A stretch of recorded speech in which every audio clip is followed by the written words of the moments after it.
ಎಲ್ಲ ಕನ್ನಡದ ಮನಸ್ಸುಗಳಿಗೆ ನಮಸ್ಕಾರ. ಪ್ರಮುಖ ಹಾಗೂ ಸ್ವಾರಸ್ಯಕರ ಸುದ್ದಿಗಳೊಂದಿಗೆ ನಾನು ಅಂದಹನಿ ಇಮಬಾಷಿ. ನೀವು ನೋಡ್ತಾ ಇದ್ದೀರಿ ಬಿಬಿ ನ್ಯೂಸ್ ಕನ್ನಡ. ಇದು ಫಸ್ಟ್ ಫೋಕಸ್.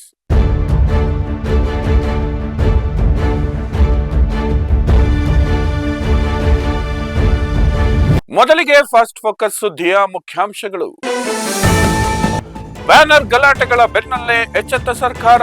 ಬೆಂಗಳೂರಾದ್ಯಂತ ಬ್ಯಾನರ್ ತೆರವು ಚುರುಕು. ಅನಧಿಕೃತ ಬ್ಯಾನರ್ ಹಾಕಿದ್ರೆ ಕೇಸ್. ಮುಂಬರುವ ಜಿಬಿಎ ಚುನಾವಣೆ ಹಿನ್ನೆಲೆ ಬ್ಯಾಲೆಟ್ ಪೇಪರ್ ಬಳಕೆಗೆ ಕಾಂಗ್ರೆಸ್ನಲ್ಲಿ ಅಪಸ್ವರ. ಬ್ಯಾಲೆಟ್ ಬಳಸಿದ್ರೂ ಗೆಲುವು ಖಚಿತ ಎಂದ ಬಿಜೆಪಿ. ರಾಯಚೂರಿನಲ್ಲಿ ಭಯಂಕರ ಆಕ್ಸಿಡೆಂಟ್. ಕುರಿ ಖರೀದಿಗೆ ಬಂದಿದ್ದ ಆಂಧ್ರದ 5 ದುರ್ಮರಣ.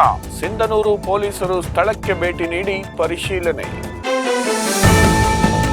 ಮಹಿಳೆಯರ ಒಳ ಉಡುಪು ಕದಿಯೋದೇ ಕೆಲಸ, ಕದ್ದ ಒಳ ಉಡುಪು ಧರಿಸೋದೇ ಈತನ ಕಾಯಕ. ವಿಕೃತಕಾಮಿ ಮೊಬೈಲ್ ನೋಡಿ ಪೊಲೀಸರೇ ಶಾಕ್. ಶಿವಕುಮಾರ ಸ್ವಾಮೀಜಿ 7ನೇ ವರ್ಷದ ಪುಣ್ಯ ಸ್ಮರಣೆ. ಸಿದ್ಧಗಂಗಾ ಮಠದಲ್ಲಿ ಪೊಲೀಸ್ ಬಿಗಿ ಭದ್ರತೆ. ಮುಖ್ಯ ಅತಿಥಿಯಾಗಿ ಭಾಗಿಯಾಗಲಿರೋ ಉಪರಾಷ್ಟ್ರಪತಿ. ಇದೀಗ ಫಸ್ಟ್ ಫೋಕಸ್ ವಾರ್ತೆಯ ವಿವರಗಳು. ಬ್ಯಾನರ್ ಗಲಾಟೆಗಳ ಬೆನ್ನಲ್ಲೇ ಎಚ್ಚೆತ್ತ ಸರ್ಕಾರ. ಬಳ್ಳಾರಿ ಮತ್ತು ಚಿಕ್ಕಬಳ್ಳಾಪುರದಲ್ಲಿ ನಡೆದ ಬ್ಯಾನರ್ ಗಲಾಟೆಗಳ ಬೆನ್ನಲ್ಲೇ ಗ್ರೇಟರ್ ಬೆಂಗಳೂರು ಪ್ರಾಧಿಕಾರ ಅಧಿಕಾರಿಗಳು ಬೆಂಗಳೂರಿನಾದ್ಯಂತ ಅಕ್ರಮವಾಗಿ ಅಳವಡಿಸಿರುವ ಬ್ಯಾನರ್ ಫ್ಲೆಕ್ಸ್ಗಳ ತೆರವು ಕಾರ್ಯ ಚುರುಕುಗೊಳಿಸಿದ್ದಾರೆ. ನಗರಾದ್ಯಂತ ಸ್ಕೈವಾಕ್ ಮತ್ತು ಬಸ್ ಶೆಲ್ಟರ್ಗಳ ಸಮೀಪ ಅನಧಿಕೃತವಾಗಿ ಅಳವಡಿಸಲಾಗಿದ್ದ ಫ್ಲೆಕ್ಸ್ಗಳು ಮತ್ತು ಬ್ಯಾನರ್ಗಳನ್ನು ತೆಗೆದುಹಾಕಲಾಗಿದೆ. ಶಾಂತಿನಗರ ವಿಭಾಗದಲ್ಲಿ 7, ಸಿವಿ ರಾಮನ್ ನಗರದಲ್ಲಿ 6, ಶಿವಾಜಿನಗರದಲ್ಲಿ 13, ಚಿಕ್ಕಪೇಟೆಯಲ್ಲಿ 22 ಹಾಗೂ ಗಾಂಧಿನಗರದಲ್ಲಿ 3 ಹೋರ್ಡಿಂಗ್ಸ್ಗಳನ್ನು ತೆರವು ಮಾಡಲಾಗಿದೆ. ಇದಲ್ಲದೆ ಬೆಂಗಳೂರು ಉತ್ತರ ನಗರ ಪಾಲಿಕೆ ವ್ಯಾಪ್ತಿಯಲ್ಲಿ 473 ಫ್ಲೆಕ್ಸ್ಗಳು ಮತ್ತು ಬ್ಯಾನರ್ಗಳನ್ನು ತೆರವುಗೊಳಿಸಿ 15,000 ರೂಪಾಯಿ ದಂಡ ವಸೂಲಿ ಮಾಡಲಾಗಿದೆ. ಅನಧಿಕೃತವಾಗಿ ಬ್ಯಾನರ್ ಹಾಗೂ ಫ್ಲೆಕ್ಸ್ ಅಳವಡಿಸುವವರ ವಿರುದ್ಧ ಪ್ರಕರಣ ದಾಖಲಿಸುವುದಾಗಿ ಜಿಬಿಎ ಮುಖ್ಯ ಆಯುಕ್ತ ಮಹೇಶ್ವರ ರಾವ್ ಎಚ್ಚರಿಕೆ ನೀಡಿದ್ದಾರೆ.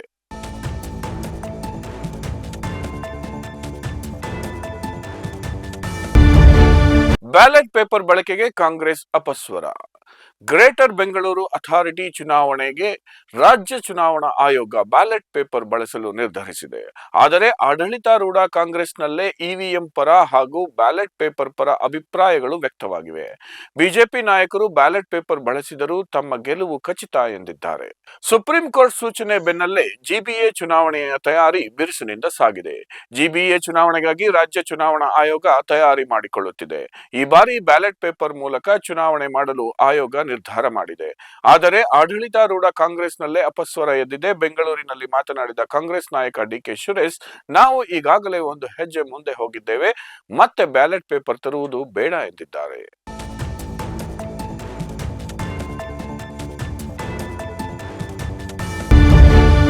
ಕುರಿ ಖರೀದಿಗೆ ಬಂದಿದ್ದ ಆಂಧ್ರದ 5 ದುರ್ಮರಣ. ಲಾರಿ ಮತ್ತು 2 ಗೂಡ್ಸ್ ವಾಹನ ಮಧ್ಯೆ ಸರಣಿ ಅಪಘಾತ ಸಂಭವಿಸಿದ್ದು 5 ಸ್ಥಳದಲ್ಲೇ ಸಾವನ್ನಪ್ಪಿರುವಂತಹ ಘಟನೆ ಜಿಲ್ಲೆಯ ಸಿಂಧನೂರು ತಾಲೂಕಿನ ಕನ್ನಾರಿ ಕ್ರಾಸ್ ಬಳಿ ನಡೆದಿದೆ.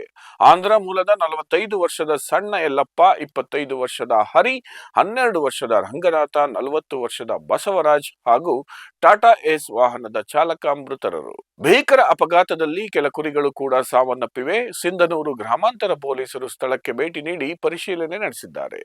ಟಾಟಾ ಏಸ್ ಮತ್ತು ಬೊಲೆರೋ ಪಿಕಪ್ ವಾಹನದಲ್ಲಿ ಕುರಿಗಳನ್ನು ತುಂಬಿಕೊಂಡು ಒಟ್ಟು 8 ಜನರು ಹೊರಟಿದ್ದರು.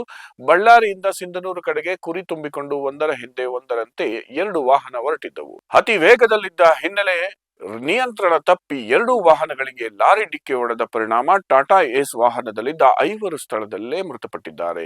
ಇನ್ನು ಘಟನೆಯಲ್ಲಿ ಗಾಯಗೊಂಡಿದ್ದ 3 ಸ್ಥಳೀಯ ಸಿಂಧನೂರು ತಾಲೂಕು ಆಸ್ಪತ್ರೆಗೆ ದಾಖಲಿಸಲಾಗಿದೆ.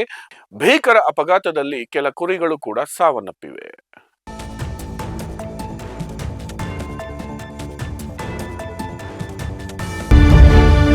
ಮಹಿಳೆಯರ ಒಳ ಉಡುಪು ಕದಿಯೋದೇ ಕೆಲಸ.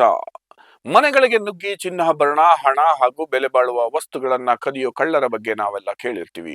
ಆದರೆ ಇಲ್ಲೊಬ್ಬ ಸೈಕೋ ಮನೆಗೆ ನುಗ್ಗಿ ಮಹಿಳೆಯರ ಒಳ ಉಡುಪುಗಳನ್ನ ಕದಿಯುತ್ತಿದ್ದ ವಿಕೃತ ಕಾಮಿಯನ್ನ ಪೊಲೀಸರು ಅರೆಸ್ಟ್ ಮಾಡಿರುವ ಘಟನೆ ಬೆಂಗಳೂರಿನ ಹೆಬ್ಬಗೋಡಿ ಪೊಲೀಸ್ ಠಾಣೆ ವ್ಯಾಪ್ತಿಯ ವಿದ್ಯಾನಗರದಲ್ಲಿ ನಡೆದಿದೆ. ವಿಕೃತಕಾಮಿ ಅಂದ್ರೆ ಮೊದಲು ನೆನಪಾಗೋದು ಉಮೇಶ್ ರೆಡ್ಡಿ. ಮಹಿಳೆಯರ ಮೇಲೆ ವಿಕೃತವಾಗಿ ಲೈಂಗಿಕ ದೌರ್ಜನ್ಯ ಎಸಗಿ ಪರಪ್ಪನ ಅಗ್ರಹಾರ ಜೈಲಿನಲ್ಲಿ ಜೀವಾವಧಿ ಶಿಕ್ಷೆ ಅನುಭವಿಸುತ್ತಿದ್ದಾನೆ. ಆದ್ರೆ ಇಲ್ಲೊಬ್ಬ ಜೂನಿಯರ್ ಉಮೇಶ್ ರೆಡ್ಡಿ ಪೊಲೀಸರ ಕೈಗೆ ಸಿಕ್ಕಿಬಿದ್ದಿದ್ದಾನೆ. ಎಲೆಕ್ಟ್ರಾನಿಕ್ ಸಿಟಿ ಉಪವಿಭಾಗದ ಹೆಬ್ಬಗೋಡಿಯ ವಿದ್ಯಾನಗರದಲ್ಲಿ ಮಹಿಳಾ ಒಳಉಡುಪುಗಳನ್ನ ಕದಿಯುತ್ತಿದ್ದ ವಿಕೃತನನ್ನು ಪೊಲೀಸರು ಬಂಧಿಸಿದ್ದಾರೆ. ಆರೋಪಿಯನ್ನು ಕೇರಳ ಮೂಲದ 23 ವರ್ಷದ ಅಮಲ್ ಎಂದು ಗುರುತಿಸಲಾಗಿದ್ದು, ಆತನ ಮೊಬೈಲ್ ನೋಡಿದ ಪೊಲೀಸರು ಶಾಕ್ ಆಗಿದ್ದಾರೆ. ಮಹಿಳೆಯರ ಒಳ ಉಡುಪುಗಳನ್ನ ಕದಿಯುತ್ತಿದ್ದ ಸೈಕೋ ಆರೋಪಿ ಕದ್ದ ಮಹಿಳೆಯರ ಒಳ ಉಡುಪು ಧರಿಸಿಕೊಂಡು ಫೋಟೋ ತೆಗೆದುಕೊಳ್ಳುತ್ತಿದ್ದ ಎಂಬ ಮಾಹಿತಿ ಲಭ್ಯವಾಗಿದೆ.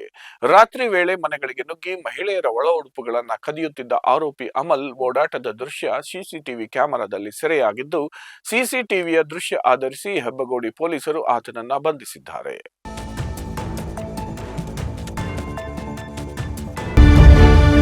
ಶಿವಕುಮಾರ ಸ್ವಾಮೀಜಿ 7ನೇ ವರ್ಷದ ಪುಣ್ಯಸ್ಮರಣೆ. ತ್ರಿವಿಧ ದಾಸೋಹಿ ನಡೆದಾಡುವ ದೇವರು ಸಿದ್ಧಗಂಗಾ ಮಠದ ಶಿವೈಕ್ಯ ಡಾಕ್ಟರ್ ಶಿವಕುಮಾರ ಸ್ವಾಮೀಜಿಗಳು ಲಿಂಗೈಕ್ಯರಾಗಿ ಇಂದಿಗೆ 7 ವರ್ಷ. ತುಮಕೂರಿನ ಸಿದ್ಧಗಂಗಾ ಮಠದಲ್ಲಿ ಡಾಕ್ಟರ್ ಶಿವಕುಮಾರ ಸ್ವಾಮೀಜಿಗಳ 7ನೇ ವರ್ಷದ ಪುಣ್ಯ ಸ್ಮರಣೋತ್ಸವ ಕಾರ್ಯಕ್ರಮಕ್ಕೆ ಮುಖ್ಯ ಅತಿಥಿಯಾಗಿ ಉಪರಾಷ್ಟ್ರಪತಿ ಸಿಪಿ ರಾಧಾಕೃಷ್ಣನ್ ಭಾಗಿಯಾಗಲಿದ್ದು, ಆ ಮೂಲಕ ಕರ್ನಾಟಕಕ್ಕೆ 3ನೇ ಬಾರಿಗೆ ಆಗಮಿಸುತ್ತಿದ್ದಾರೆ. ಹೀಗಾಗಿ ಸಿದ್ಧಗಂಗಾ ಮಠದಲ್ಲಿ ಪೊಲೀಸ್ ಬಿಗಿ ಭದ್ರತೆ ನಿಯೋಜನೆ ಮಾಡಲಾಗಿದೆ.